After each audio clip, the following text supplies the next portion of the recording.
하나님의 말씀 함께 봅니다. 신약 성경 데살로니가 전서 2장 13절 말씀 한 절만 보겠습니다. 데살로니가 전서 2장 13절 2장 13절 우리 한 절 함께 읽겠습니다. 자, 시작.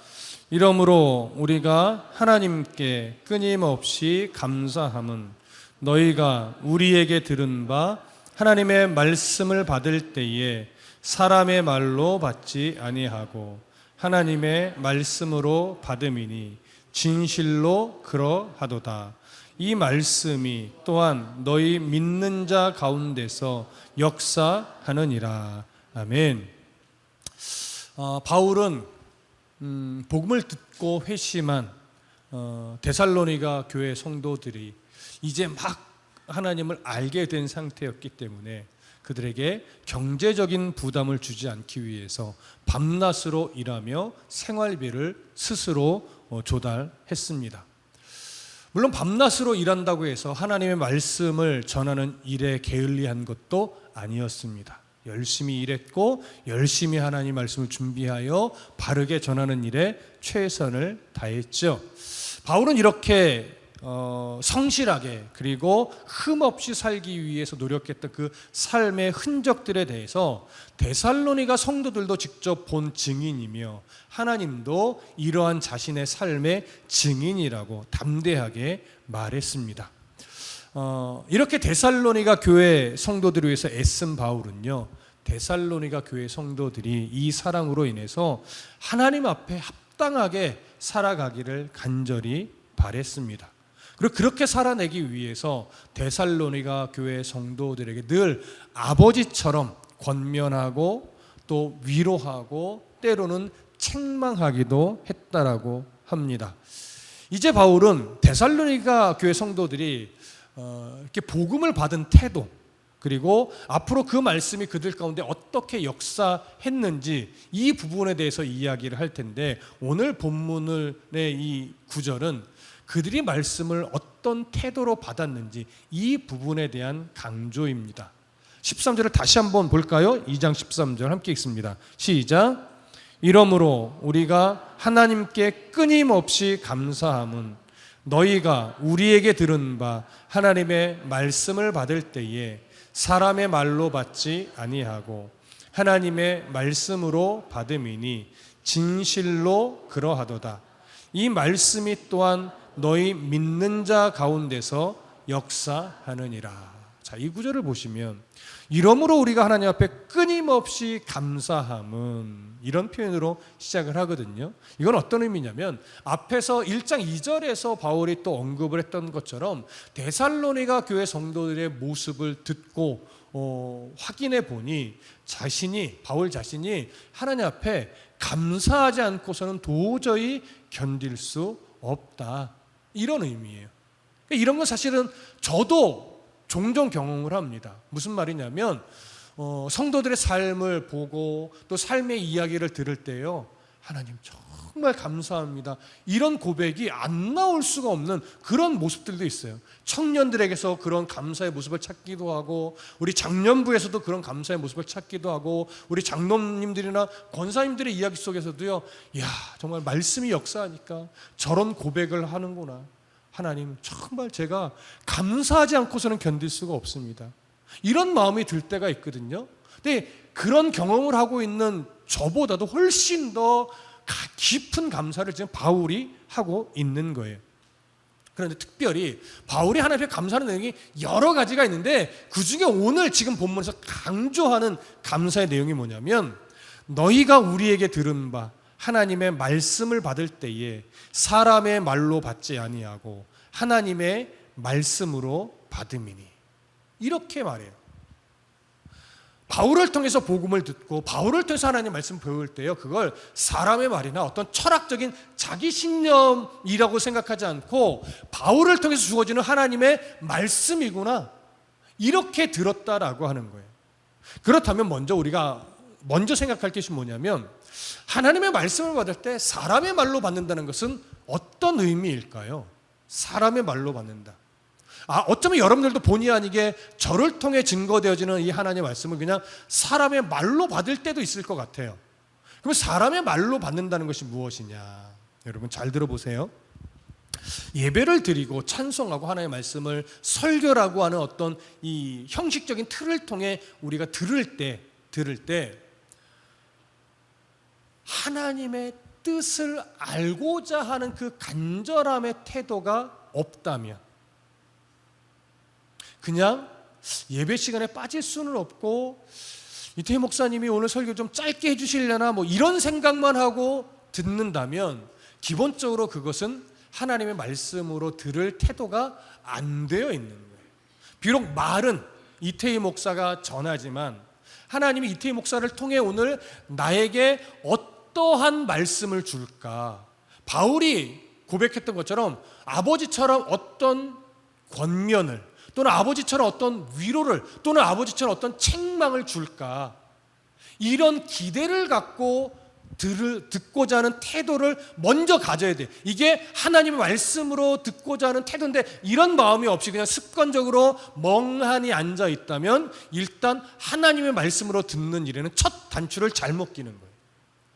그래서 사람의 말로 듣는 거죠. 또한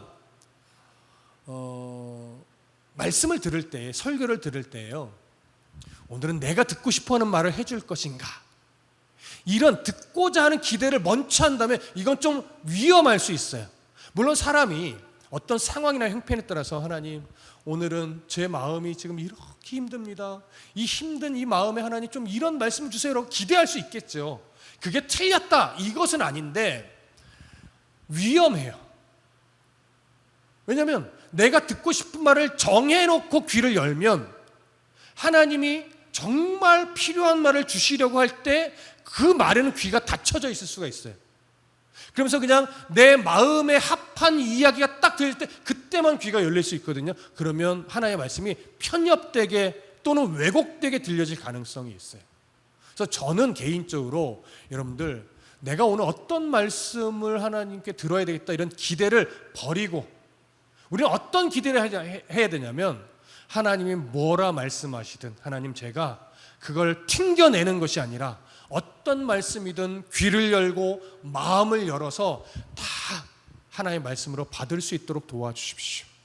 이런 열린 마음이 필요하거든요. 이런 태도를 갖지 않는 것, 이게 바로 사람의 말로 듣는 거예요. 그리고 또 어떤 부류가 이 하나님의 말씀으로 듣지 않고 사람의 말로 듣는 것이냐면 여러분 이런 거 있잖아요.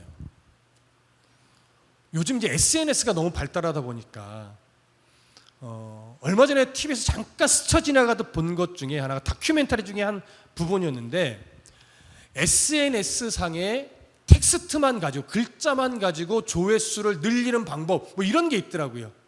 어렵지 않아요 하면서 그냥 인터넷에 이렇게 저작권에 위배되지 않는 그림 하나 선택하고 거기에 AI에게 예를 들어서 아픈 사람이라면 이런 병에 좋은 어떤 내용을 알려주면 쭉 AI가 요즘 알려주잖아요. 그리고 그 다음에 이걸 요약해줘 하면 또 간찜풀하게 요약을 해준대요. 그럼 그걸 딱 나눠서 텍스트를 그림 위에만 딱딱딱 올려놓고 제목만 사람의 귀에 다 그럴듯하게 제목만 딱 붙이면요, 동영상이 없이 그냥 사진 하나에 좋은 글귀 몇 개인데도 조회수가 엄청나게 올라간대요. 제가 왜 이 말을 하냐면 그런 것처럼 설교를 그냥 오늘 내 마음을 이렇게 안정되게 해줄 좋은 말을 이런 걸 찾고자 하는 마음으로 듣는다면 이것 또한 하나님의 말씀으로 듣는 태도가 아닌 거죠. 길 다니다가 좋은 말씀이 있습니다 이런 것이 아니라고요. 여러분 설교는 여러분들에게 명언이나 여러분들 가서 후벼파는 뭔가 좀 임팩트 있는 어떤 한마디를 하거나 이러기 위해서 전하는 것이 아닙니다. 설교는 철저하게 목회자의 신념도 아니고 목회자의 정치관도 아니고 목회자의 연애관도 아니고 목회자의 어떤 그 하고 싶은 말도 아니고 철저하게 도대체 성경에서 왜 이런 기록을 하나님이 담아 놓으셨는가? 의도가 뭔가? 무엇을 말하고 싶어서 하나님이 이렇게 기록된 것인가? 이걸 찾고 전달하는 거예요. 그게 설교인데, 이것이 자칫 여러분들에게 그냥 좋은 말 해주는 강연의 자리가 된다든가, 아니면 여러분들이 듣고 싶은 말을 해주기 위해서 성경은 그저 그냥 도구일 뿐이고, 오늘 성도들이 어떤 말을 듣고 싶어 할까? 아, 요즘 경제 문제구나. 그러면 경제 이야기를 해줘야지 하면서 투자의 이야기를 이런 식이 아니라는 거죠. 그런 식으로 전달하거나 그런 식으로 기대하고 듣는다면 그건 다 사람의 말을 하는 것이고, 사람의 말로 하나님의 말씀을 받는 거예요. 그렇기 때문에 우리는 설교를 들을 때 사람의 말로 받지 않도록 매우 조심하셔야 됩니다. 나도 모르게 습관적으로 예배하다 보면 설교를 하나님의 말씀이 아닌 그냥 사람의 말로 받아버릴 때가 있어요. 나도 모르게. 그걸 우리는 늘 경계해야 되는 겁니다. 따라서 지금 드렸던 말씀들을 다시 정리하면 하나님의 말씀으로 받는다는 것은 무엇이겠어요? 오늘 이태희 목사를 통해서 설명되어지는 성경의 이야기가, 스토리가 도대체 하나님이 내게 무엇을 말씀하시려고 듣게 하는 말씀일까? 이런 기대를 가지셔야 되는 거예요. 그러니까 오전, 오후 얼마나 피곤합니까? 알죠? 그럼에도 제가 여러분들에게 늘 오전과 오후 예배를 강조하는 이유는 뭐예요? 요즘 트렌드는요, 오후 예배 없는 거예요. 오전에만 정말 짧고 굵게 예배 드리고요, 오후는 셀별로 모인다든가, 아니면 어떤 취미별로 모인다든가, 아니면 가족들과 보내라고 시간을 내어주는 게 트렌드예요. 그래서 굉장히 많은 교회가 오전 예배 한 번만 드립니다. 저랑 친한 목사님도요, 새롭게 개척을 하면서 저는요, 오전에만 딱 멋지게 예배하고 오후는 성도들과 교제하려고요. 근데 저는 그게 틀렸다고 보지는 않아요. 왜냐하면 그분의 목회에서 하나님이 그렇게 교회를 세워가는 거니까 그게 틀렸음을 말하는 것이 아니고, 그럼 저는 왜 오전 오후 예배를 고집할까요? 저는 다른 거 없어요. 신약과 구약을 주일에 들어야 된다, 이것밖에 없어요. 제가 그런 신념이 없었으면 저도 어쩌면 오전 예배 하나만 드렸을 수도 있어요. 또 요즘 그 합정동이나 이런 좀 젊은 이들을 중심으로 예배하는 교회는요, 오전에 예배가 없어요. 오후에 예배를 드려요. 왜인 줄 아세요? 물론 정답은 아니지만 오후에만 예배 드리는 이유 중에 대표적인 것이 뭐냐면, 청년들이 오전에 못 일어나요. 네. 그러니까 오후 2시나 3시쯤 첫 예배를 드리는 거예요. 그렇게 예배하고 교제하고 막 축제처럼 보내고 돌아가는 거예요. 저도 그게 틀렸다고 보지 않습니다. 그렇게 해서 영혼을 살릴 수 있으면 얼마든지 그렇게 해도 돼요. 그러니까 중요한 건 한 교회를 담임하는 목회자가 하나님을 중심으로 부끄럽지 않게 어떤 기준과 어떤 신념을 가지고 있는가, 이게 중요한 거죠. 그러니까 우리 교회에 중요한 건 뭐예요? 오전 오후는 항상 뭐예요? 신약과 구약의 말씀을 듣고 균형감 있게 성경을 배운 다음에 그 말씀을 내 삶에 적용하며 살아내는 것. 이게 하나님이 제게 주신 목회적 방향성이고, 여러분들은 그 목회적 방향성에 동의해서 다드림교회의 멤버십을 갖게 된 분들인 거죠. 이해되시죠? 그렇다면 우리의 기대는 뭐야겠어요? 지금은 오전에 구약을 듣고 오후에 신약을 들으니까 여러분들이 하나님의 말씀으로 마음의 태도를 갖고 올 때는, 하나님 오늘 오전에는 구약 성경인 욥기의 말씀을 통해서 내게 어떠한 말씀을 주시렵니까? 그리고 피곤하지만 오후에는 신약 성경의 데살로니가 전서를 듣는데 데살로니가 전서를 통해서 오늘 내게 무슨 말씀을 주시렵니까? 이런 기대를 갖기 위해 애쓰셔야 돼요. 습관적인 것을 버리고, 그래서 하나님의 뜻이 무엇인지를 기대하며 말씀을 받은 다음에 내 뜻을 내려놓고 하나님의 뜻을 내 삶에 적용하기 위한 어떤 그 각오와 결심을 갖고 하나님의 말씀을 듣는다면, 여러분들은 목회자를 통해서 증거된 하나님의 말씀을 정말 데살로니가 교회 성도들처럼 하나님의 말씀으로 받게 되는 거죠. 이해되십니까? 그렇다면 여기서 한 가지 점검하십시다. 데살로니가 교회 성도들은요, 막 예수에 대해서 알게 된 초신자예요. 초신자. 그런데 데살로니가 교회 성도들이 바울의 설교를 하나님의 말씀으로 받은 이유가 뭘까요? 이 질문의 의도를 잘 들어보세요. 당시는요, 로마 제국 시대를 지나면서 데살로니가는 아덴 위쪽에 있어요. 아덴이 어디예요? 아테네예요. 아가야 지역의 아테네에서 북쪽으로 올라가면 마게도냐 지역인데, 그 마게도냐 지역에 있는 도시거든요. 왜 이 이야기를 드리냐면, 아테네 하면 뭐가 딱 떠올라요? 아테네. 설이야, 뭐가 떠올라? 아테네. 너 그 정도 알잖아. 철학. 그거 얘기하고 싶었잖아, 그치? 아테네 하면 철학이에요, 철학. 철학적 이 언변, 철학 수사학. 그러니까 누가 더 새로운 어떤 그 철학적 사상을 발견하고 그 철학적 사상을 얼마나 많은 제자들에게 설파하느냐, 이게 굉장한 프라이드였어요. 근데 이런 아테네에서 이게 부흥한 철학적 사상이요, 유럽 지역으로 퍼져 나가요.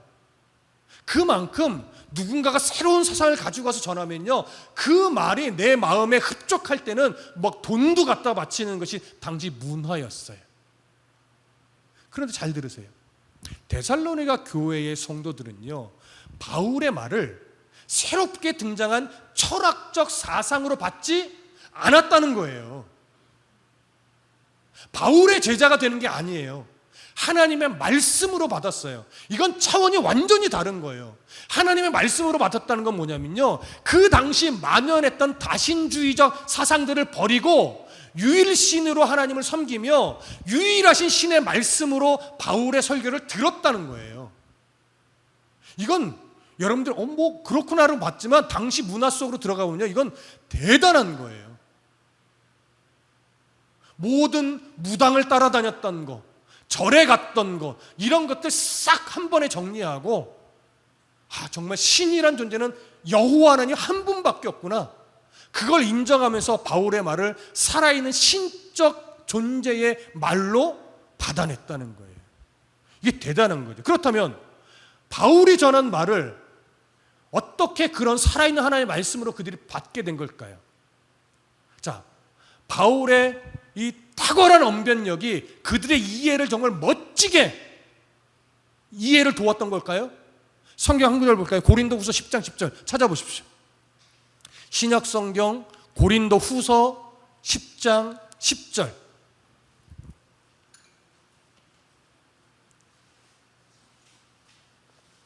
찾으셨으면 다 같이 읽습니다. 고린도후서 10장 10절 시작.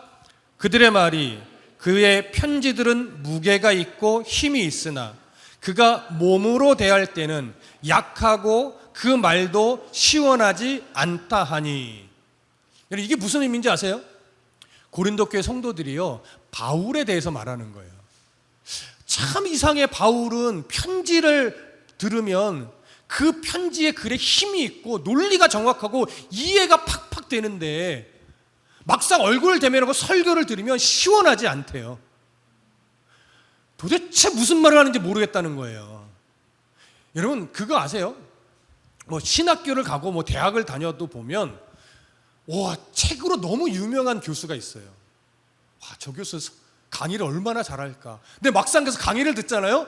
뭔 말을 하는지 하나도 모르겠는 교수가 있어요. 그래서 실망을 해요. 책이 이렇게 좋은데 어쩌면 강의를 저렇게 못하냐. 저분은 책만 썼으면 좋겠어. 이런 교수들이 있어요. 바울이요, 딱 그래요. 그래서 바울이요, 제가 어느 서신인지 기억이 안 나는데 아볼로에게 편지를 써요. 아볼로야, 너 여기 좀 와서, 나 있는 데 와서 나 대신 설교 좀 해주라. 그 왠 줄 아세요?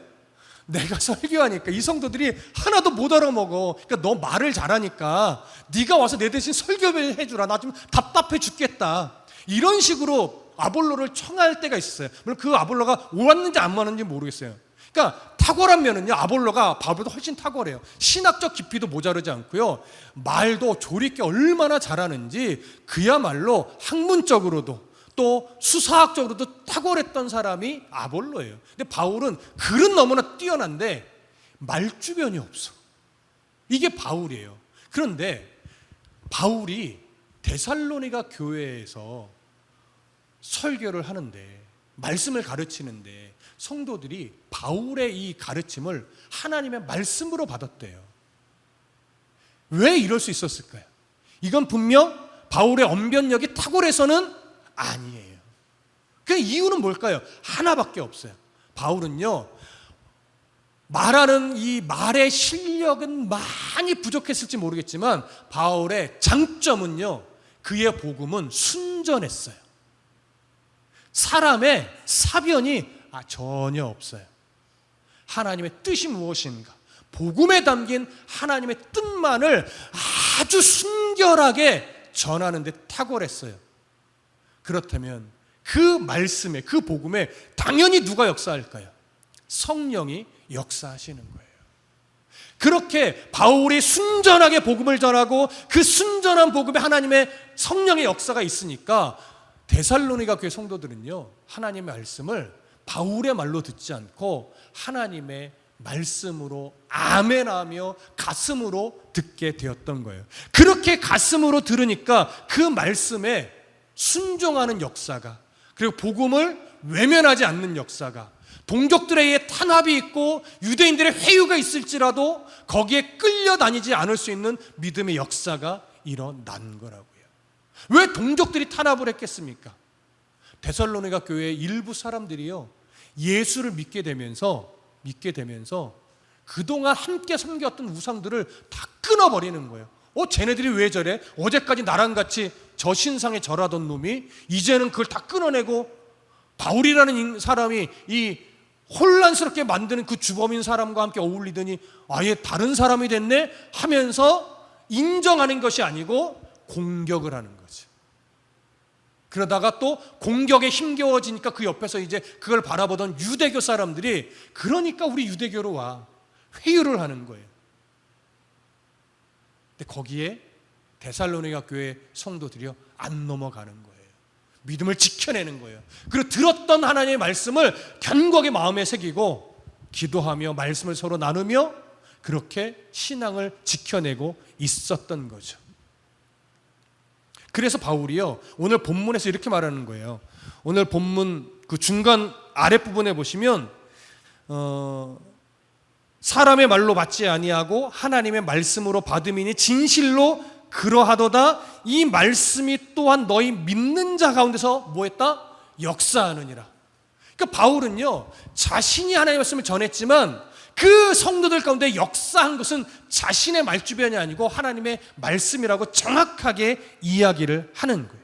그러니까 바울은 언제나 복음을 전할 때 자기의 말주변을 믿지 않았어요. 자기가 전하는 하나님의 말씀이 그들 안에 역사할 것을 기대하며 말주변은 부족했지만 담대하게 증거했던 거예요. 저는 이런 본문들을 성경을 통해서 배우면서 저도 동일한 마음의 태도는 가져요. 제가 강해 설교를 끝까지 고집하는 건 재미는 좀 없을지 몰라도 우리 청년들이든 우리 장년부든 결국 우리들의 삶을 바꾸는 건 이태희 목사의 말이 아니라 살아있는 하나님 말씀이 끝내 삶 가운데 생각나게 해서 그렇지, 이 말씀이지, 내가 하나님을 정말 잘 믿어야 되겠다, 바르게 믿어야 되겠다, 그런 결단들이 인생 속에서 일어나게 만든다는 사실을 저는 믿고 있기 때문에 그래요. 그래서 때로는 청년들이 신앙이 조금은 혼란을 겪는 것 같고 또 세상의 가치와 교회에서 말하는 가치가 이 부딪힐 때 오는 어떤 어려움들이 있어요. 그래서 잠시 교회를 좀 소홀히 하기도 하고 교회를 잠시 떠나기도 하고 이런 일들도 있지만, 그럼에도 불구하고 염려하며 기도는 하지만 불안해하지 않는 이유는 그래도 이태희 목사가 그리고 여러분들이 하나님의 말씀을 왜곡시키지 않고 바르게 전하고 있다라고 하는 자신감이 있기 때문에 그래요. 여러분 아시잖아요. 저는 정말 부족한 게 많은 사람입니다. 그럼에도 제가 아직까지 놓치지 않고 여러분들도 그래도 저를 인정해 주는 것이 뭐예요? 이태희 목사는 하나님의 말씀을 준비하는 일에 정말 최선을 다해서 연구하고 있고, 그걸 쓸데없는 말 하지 않고 성경이 뭘 말하는지를 바르게 전하려고 정말 애쓰고 있다. 이거 하나 저를 인정해 주시는 거 아닙니까? 저는 청년들이 제 말에 막 귀를 담아 듣지 않는다 하더라도 그거는 안다고 생각을 해요. 저의 자녀들도 제 설교를 막 귀담아 듣지 않아도 그건 알아요. 아빠가 얼마나 최선을 다해 설교 준비를 하는지 그거는 알고 있거든요. 그러니까 저는 뭘 믿냐면 그렇게 전한 하나님의 말씀을 믿어요. 그래서 언젠가 이 자리에 있는 청년들, 뭐 주원이, 소원이, 뭐 설이도 있고, 지혜도 있고, 주희도 있고, 우리 진이도 있고, 또 예린이도 있지만 이 청년들의 마음에 분명 하나님의 말씀은 심겨져 있다는 걸 믿어요. 그것이 싹이 나고 꽃이 피고 열매를 맺기까지는 인생이라는 굴곡진 어떤 흔적들이 필요하겠죠. 그때까지는 분명 순간순간 요동할 거예요. 정말 이게 교회가 맞아? 하나님이 정말 있는 걸까? 꼭 굳이 이렇게 예수를 믿어야 돼? 이런 게 얼마나 많아요. 저희 아들이 가끔 말하는 게 있어요. 아빠 자꾸 그러면 딴 교회 간다. 그럼 저는 그러죠. 제발 좀 가봐라. 다들 이렇게 얼마나 행복한 교회인지 알게 될 거다. 그렇게 저도 엄포를 놓긴 하는데 근데 안 가더라고요.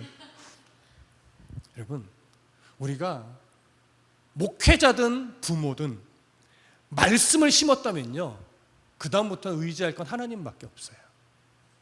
바울이 믿은 건 그거 하나밖에 없어요. 바울은 말씀을 심었어요. 그럼 그 말씀이 분명 그들 안에서 역사할 것이다. 이걸 바울이 끝까지 붙들었던 거예요. 성경 구절만 더 찾아볼게요. 사도행전 20장 32절. 사도행전 20장 32절.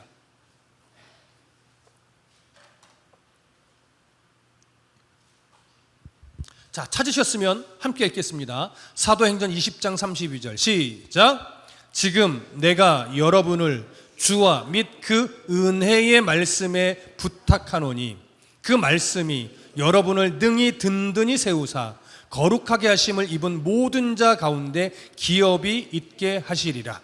지금 이 말씀은 어떤 상황에서 주어진 말씀이냐면 3차 전도행을 마치고 이제 결박과 환란이 기다리고 있는 예루살렘으로 가는 도중에 다시 이 에베소 교회 성도들을 만나게 될지 못 만날지 알지 못하는 상황이 이제 앞으로 바라보이는 거예요, 바울이. 그래서 밀레도라는 지역으로 에베소 교회, 사랑하는 에베소 교회 장로들을 초청했어요. 그래서 에베소에서는 만나지 못하고 밀레도에서 에베소 교회 장로들을 만나서 마지막 인사를 나누면서 제가 이제 예루살렘으로 가면 어쩌면 다시는 당신들을 만나지 못할 수도 있습니다. 그러니 마지막 고별 인사를 하면서 에베소 교회 성도들을 부탁합니다. 이렇게 이야기를 하는 거예요. 부탁할 때 뭐라고 말하냐면 오늘 본문에서 내가 여러분을, 이게 장로들을 말하는 거지만 사실 에베소 교회 모든 성도들을 말하는 거예요. 내가 여러분을 주와 및 그 은혜의 말씀에 부탁합니다. 그러니까 에베소 교회 성도들을 누구에게 맡긴 거예요? 장로들에게 맡긴 거 아니에요. 예수 그리스도와 자기가 가르쳤던 하나님의 말씀에 맡긴 거예요. 그러니까 결국 하나님의 말씀이 에베소 교회 성도들을 끝까지 붙잡아서 성령께서 말씀의 은혜를 계속 주시고 성령께서 말씀에 깨닫는 은혜를 주셔서 그 에베소 교회가 말씀의 부흥이 일어나서 어떤 외압과 환란에도 신앙을 버리지 않고 끝까지 하나님의 나라를 위해서 말씀을 지켜내며 성도답게 교회를 지키기를 축복한 거죠. 그러니까 이때도 바울이 믿은 건 뭐예요? 은혜의 말씀이에요. 그 말씀이 교회를 견고하게 세워가기를, 그래서 그 말씀이 여러분을 능히 든든히 세우사 거룩하게 하심을 믿은 모든 자 가운데 기업이 있게 하시리라. 이렇게 담대하게 말한 겁니다. 히브리서 4장 12절에도 히브리서는 익명의 저자로 보니까 누가 저자인지 정확하게 모르지만 4장 12절에 유명한 그 말씀이 있어요. 하나님의 말씀은 살아있고 활력이 있어 좌우에 날선 어떤 검보다도 예리하여 혼과 영과 및 관절과 골수를 찔러 쪼개기까지 하며 또 마음의 생각과 뜻을 판단하나니. 자, 여기 하나님의 말씀이 뭐 있대요? 살아있고 활력이 있대. 이거는 쉽게 어떤 표현이냐면 하나님의 말씀은 죽은 말씀이 아니라는 거예요. 우상들처럼 거짓된 허상에 능력 없는 그런 거짓된 말이 아니라는 거예요. 지금도 여전히 창조주로서 살아계셔서 자연을 운행하고 계시는 그 하나님의 살아있는 말씀이라는 거죠. 근데 그 말씀이 어떻대요? 좌우의 날선 어떤 검보다도 예리하여서 혼과 영과 관절과 골수를 찔러 쪼개기까지 한대요. 여기 혼과 영과 및 관절과 골수라는 것은요, 사람의 어떤 인체 구조를 설명하는 표현이 아니에요. 이걸 가지고 뭐 사람이 혼으로 나눠져 있고 영으로 나눠져 있고 이렇게 말하는 건 이 본문의 의도가 아니기 때문에 신학적으로 그런 걸 뭐 영혼육 이런 걸 지금 3분설이냐 2분설이냐 이런 걸 주장하는 내용으로 이걸 사용해서는 안 됩니다. 여기서 말하는 것은 뭐냐면 하나님의 말씀이요, 사람의 가장 깊고 은밀한 생각까지도 꿰뚫어 보시는 능력의 말씀이라는 의미예요. 그래서 하나님의 말씀이 한 사람 가운데 이제 역사하기 시작하면, 다시 말하면 심겨진 말씀이 하나님 어느 순간인가 기억나게 만들고 생각나게 만들면, 그 다음에 이제 어떤 일이 생겨나느냐면 말씀을 통해서 죄악된 내 실체를 정확하게 보게 해요. 다시 말하면 남의 눈에는 티만 보던 사람이 말씀이 그 안에서 살아 역사하기 시작하면요, 남의 눈에 티가 안 보이고 내 눈에 있는 들보를 보기 시작한다는 얘기예요. 이해되시죠? 이게 은혜를 덧입은 사람의 특징이에요. 그렇게 내 안에 있는 죄가 보이기 시작하고 이런 죄를 용서하신 하나님의 은혜의 크기를 보다 보면 점점 어떻게 돼요? 신앙이 이제 성숙해지게 돼요. 그래서 나와 같은 죄인을, 저 인간 같은 이렇게 보지 않고 나와 같은 죄인을 구원하신 하나님의 사랑이 어찌나 크고 놀라운지, 이제 나는 지체를 아끼고 사랑하며 섬기고 알아주지 않아도 더 낮은 자세로 그 성도 한 사람 한 사람을 섬길 수 있는 그런 성숙한 신앙을 가지게 되는 거예요. 실천하게 되고, 이게 바로 말씀이 역사할 때 나타나는 현상이거든요. 그래서 말씀이 역사하니까 마음의 생각과 뜻을 판단한다고 하는 거예요. 여러분, 그래서 말씀을 바르게 심는 게 중요한 거예요. 여러분, 감히 말씀드립니다. 여러분, 이태희 목사 만난 걸 행복하게 여기십시오. 인정을 안 하시는군요. 죄송합니다. 아유, 너무 뻘쭘한데. 여러분, 우리가 서로 복이잖아요. 그래서 여러분들이 끝까지 저를 위해서 기도해 줄 건 뭐냐면, 이태희 목사가 끝까지 말씀을 두려워할 줄 알며 말씀 앞에 정직하게 연구하고 바르게 전하려고 하는 씨름을 여러분 놓치지 않게 해달라고. 여러분들이 제가 성경을 어떻게 연구하고 준비하는지 아시는 분은 아시는데요, 제가 설교 준비를 이렇게 합니다. A4 한 장이에요. 성경 구절을 3절을 넓게 프린트를 해요. 그러니까 1장부터 뭐 한 장이 한 15절까지 있다 그러면 3절씩 해서 3, 5, 15 5장의 A4지에 성경 구절이 이렇게 넓게 프린트가 되죠. 그럼 사이사이 여백이 많잖아요. 그럼 그 여백에 제가 보는 책들을 한 10권에서 15권을 차근차근 보면서, 뭐 예를 들어서 1절부터 지금 5절까지 연구한다 그러면 1절부터 5절까지를 한 권씩 보면서 메모를 다 해요. 색깔 펜으로. 그게 되게 오래 걸려요. 뭐 제가 책을 막 한 번 읽으면 쑥쑥 들어오는 사람이 아니기 때문에 무식하게 보다 보니까 그게 막 10 몇 시간씩 20시간씩 이렇게 걸리기도 하는 거예요. 그래서 매일 보면서 색깔 펜으로 요 단어의 뜻이 이거구나, 문법은 이렇게 되어 있구나, 학자들은 요 구절에 대해서 이런 견해들을 갖고 있구나, 이렇게 메모를 깨알같이 해요. 그게 15년 전 개척 초기 때부터 그랬어요. 그래서 제 연구지는 그 지금까지 설교한 본문의 연구지가 다 모여 있어요. 제가 색깔 펜으로, 어떤 때는 볼펜으로, 어떤 때는 이렇게 그동안 펜이 바뀐 것도 흔적이 다 있는 거예요. 그렇게 해서 분석을 다 해요. 깨알같이 쓴 다음에. 그렇게 다 쓰는데 가장 오랜 시간이 걸리고요. 그 다음에는 이제 그 분석된 노트를 딱 놔요, 컴퓨터 앞에. 그래서 컴퓨터를 열어놓고서 이 분석된 걸 보면서 이걸 어떻게 설명할까, 여기서 이런 견해들이 있는데 맥락을 보니 어떤 견해가 맞겠는가, 그리고 이걸 어떻게 설명할 것인가, 이걸 고민하면서 원고를 쓰는 거예요. 그 원고를 다 써서 프린트를 하면 다시 한번 그 원고를 보고 성경 여백에 요약을 해서 써요. 그래서 제 성경의 여백에 깨알게 써놓은 게 뭐냐면 이게 저만의 요약이에요. 이렇게까지 해야 비로소 설교 준비가 끝나는 거예요. 그러면서 주일 오전에 되면 미리 PDF로 만들어 놓은 거에 또 줄을 치면서 오늘 내용을 한 번 더 점검합니다. 그래서 읽어내다 보면 좀 부족한 게 생기거든요. 그럼 옆에 좀 메모하고, 그렇게 해서 주일 오전이 2차로 마무리하고 제가 설교를 하는 거예요. 근데 이 습관이 제가 아직까지 참 감사하게 생각하는 건 15년 전 첫 마태복음과 창세기 시작할 때부터 지금까지 한 번도 바뀐 적이 없어요. 한 번도. 그걸 지금까지 지켜내고 있습니다. 은퇴할 때까지 지키고 싶어요. 체력이 딸려서 못하고 이러고 싶지 않은 거예요. 그래서 제가 바쁘게 목회를 안 하려고 하는 이유가 저에게는 그 본문의 연구가 가장 중요하기 때문에. 그래서 여러분들이 웬만하면 저한테 신방 요구도 안 하는 게 목사님 시간 뺐을까 봐 신방 요구도 안 하잖아요. 근데 그러진 마십시오. 여러분, 제가 신방 요구할 때 얼마든지 가려고 다른 시간을 잘 안 빼는 거예요. 그래서 꼭 나가야 되는 거 외에 제가 교회에 계속 틀어박혀 있는 게, 그렇게 해놔야, 미리 분석을 많이 몇 개월치를 해놔야 여러분들이 목사님 하고 할 때 그래요 하고 제가 갈 수 있기 때문에 그러는 거니까, 여러분 제가 필요할 땐 언제든지 불러주십시오. 열심히 제가 달려갈게요.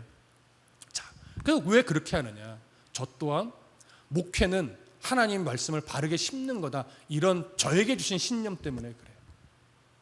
우리 교회는 다른 거 볼 거 없잖아요. 열심히 찬양하고 말씀 바르게 전하고 말씀을 바르게 받는 거, 이게 가장 중요한 겁니다. 그래서 우리가 서로, 여러분들이 제가 정말 함께 힘써야 되는 것은 뭐냐면, 저는 끝까지 하나님의 말씀을 하나님의 말씀답게 바르게 전하는 게 제 사명이라면, 여러분들은 저를 통해 주어진 하나님의 말씀이 이태희 목사의 말이 아니라 정말 하나님의 말씀이구나, 이렇게 분별력 있게 듣고 정말 하나님의 말씀이라고 인정되어진다면, 이제 그 다음 어떻게 돼요? 그 말씀을 아멘으로 받은 다음에 그 말씀을 하나님의 말씀이라 여기면서 삶 속에 정말 적용해 보는 거예요. 때로는 내 자존심을 포기하게 만드는 말씀일 수도 있어요. 때로는 용기를 내라는 말씀일 수도 있죠. 때로는 기다리라는 말씀일 수도 있겠죠. 그것이 어떤 의미로 다가오든지 하나님의 말씀이라고 여긴다면 그 말씀 앞에 올바르게 반응하는 여러분 설교자가 되어야 됩니다. 최근에 제가 너무나 가까운 지인이 하나 점검해줘라고 부탁한 말이 뭐였냐면, 속건제에 대한 이해였어요. 그러니까 왜 이 말을 드리냐면, 속건제가 뭐냐면요, 성경의 율법에 사람한테 잘못하거나 하나님을 잘못했을 때 제물을 바치면서 제물로 갚는 게 속건제 중에 핵심 중에 하나예요. 제물로 갚는 것. 근데 그건 구약 시대예요. 신약 시대에는 왜 그런 율법의 규례를 줬는지 본질을 깨닫고 본질만 우리의 삶에 적용하면 되는 거거든요. 그런데 어떤 교회가 속건제를 지금 현실에 적용을 하면서 강조하는 거예요. 그래서 여러분, 세상을 살면서 사람한테 잘못한 거 있으시죠? 또 교회에 실수하는 거 있으시죠? 예배에 지각했거나 헌신을 못했거나 하나님의 제사하며 그 실수에 대해서 제물로 갚으십시오. 이게 속건제입니다 하면서 오늘날에도 막 가스라이팅을 그렇게 하는 거예요. 아이에서부터 어른에 이르기까지. 지각하면 속건제물, 기도 빠졌으면 속건제물, 못 빠졌으면 속건제물, 세상에서 못 실수했으면 속건제물. 다 돈이야, 다 돈. 여러분, 지금 구약시대가 아니란 말이에요. 근데 그걸 문제는 뭐냐면, 이게 가스라이팅이 되니까 성도들이 아이에서부터 어른에 이르기까지 그 말씀에 벌벌벌 떨어서 두려움으로 제물을 바쳐요. 여러분, 설교를 들을 때 그래서 분별력이 필요해요. 왜곡된 말씀까지 하나님의 말씀으로 받는 건 잘못된 거예요. 제가 정신이 나가서 여러분들에게 돈을 긁어내기 위해서 성경을 왜곡되게 가르친다면, 여러분 지금까지 들었던 말씀을 근거로 분별해야 돼요. 이태희 목사도 이제 맛이 갔구만, 이러셔야 돼요. 제가 설교 잘못하면 그때는 아멘하면 안 되는 거예요. 그래서 말씀을 바르게 전하는 것도 중요하지만 말씀을 분별력 있게 듣는 것도 중요해요. 이해되시죠? 그게 균형감을 이루어야 저도 끝까지 하나님 앞에 건강한 목회자로, 여러분들 또한 끝까지 하나님 앞에 말씀에 움직이는 성도가 될 수 있습니다. 우리가 서로 이 노력에 최선을 다하면요, 우리의 청년들, 자녀들도 결국은 그 말씀이 그 자녀들을 살려요. 부모는 못 살려요. 근데 말씀은 살려요. 그러니 말씀을 잘 전하며 잘 배웁시다. 그리고 부모 세대 여러분, 말씀을 교회에서만 아멘으로 받지 말고 자녀들 앞에서도 그 말씀에 부합한 삶을 살아내기 위해 몸부림치는 걸 자녀들에게 보여주셔야만 합니다. 또 청년들 앞으로 결혼해서 이제 가정을 꾸리게 될 텐데 가정을 꾸리는 그 순간부터 결심해야 돼요. 말씀에 가까운 삶을 살아내는 부모로서 그 믿음의 영향력을 앞으로 태어날 자녀들에게 주는 그러한 부모가 되자. 그게 하나님의 말씀으로 받는 성도들의 삶에 나타나야 될 여러 가지 모습인 겁니다. 이런 하나님의 말씀으로 받는 일에 최선을 다하십시다. 기도하겠습니다.